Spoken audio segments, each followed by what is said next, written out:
Hindi ko alam kung anong meron sa Intramuros kapag disoras ng gabi. Tahimik siya, oo. Pero yung katahimikan niya, parang nakakabingi din. Ako si Edgar. Guard ako sa may Arco de Santa Lucia. Kung taga-ito ka, alam mo kung saan yun. Yung daan na parang lumang sugat ng Maynila. Tahimik sa umaga, pero pag sumapit na ang hating gabi, nag-iiba ang hangin. Madalas akong naka-duty mag-isa. Sanay na ako sa mga multong kwento ng mga bagong gwardya. Mga aninong dumadaan, mga hakbang sa likod. Hanggang sa maramdaman ko na rin mismo kung bakit totoo pala minsan ang chismis. Nung gabing yon, mga bandang 2:00. Walang tao, walang dumadaan. Nakaupo lang ako sa tapat ng arko. Hawak ang flashlight. Tinitignan yung mga pader na parang may sariling buhay. Tahimik.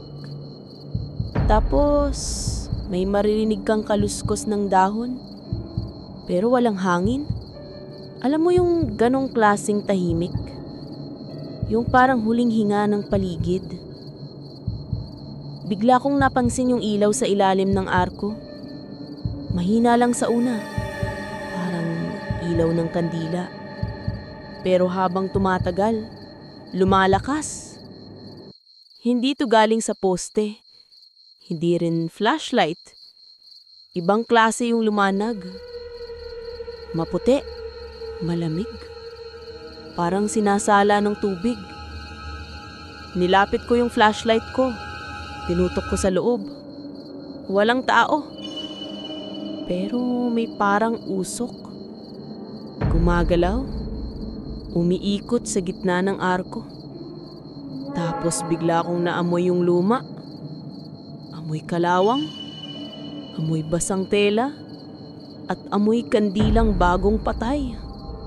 Kinilabutan ako, bro. Hindi yung simpleng kilabot. Yung parang dinadaanan ng malamig na kamay yung batok mo. Maya-maya sa loob ng liwanag, may nakita akong hugis. Siluweta ng babae. Mahabang buhok. Nakatalikod. Parang nakatayo lang doon. Hindi gumagalaw. Tinawag ba siya? Ma'am? Ma'am, sarado na po rito. Walang sagot. Tinawag kong ulit. Wala pa rin. Nilapit ko pa. Hanggang sa naramdaman kong may dumaan sa likod ko. Hangin lang sana pero hindi. Kasi sumabay dun yung mahinang bulong. Parang boses ng babae na malayo pero malinaw. Nakauwi na ako. Bro, dun ako napaatras. Yung ilaw biglang kumurap. Pagdilat ko wala na yung silueta. Pero yung lamig, naiwan. Parang bumalot sa buong paligid. Naglakad ako palayo. Mabilis na. Pero sa bawat hakbang ko, ramdam kong may kasunod ako. Hindi hakbang ng tao. Parang alon ng hangin. Pagdating ko sa guardhouse, napansin kong bukas pa yung ilaw sa arko. Kahit tinanggal ko na sa circuit kanina. Tapos, biglang tumunog yung radyo.